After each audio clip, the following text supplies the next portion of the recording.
Hello दोस्तों, नमस्कार। मैं बात करने वाला हूँ उन लोगों के लिए जिन लोगों को खांसी बार बार आती है, गले में उनकी खराश रहती है और बलगम जम गया है फेफड़ों में। तो ऐसे दोस्तों क्या है, रात में सोते हैं या दिन में, जैसे भी उनको गले में खराश और तमाम प्रकार की दिक्कतें होती है स्वास्थ्य से संबंधित। तो ऐसे में दोस्तों ये आयुर्वेद की सिरप है। इसको 3 टाइम 15-15 ml आधे गिलास पानी में पीना है आराम।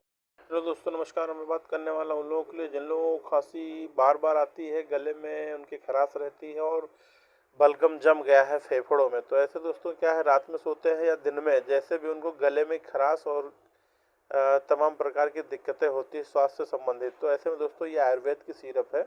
इसको 3 टाइम 15-15 ml आधे गिलास पानी में पीना है आराम।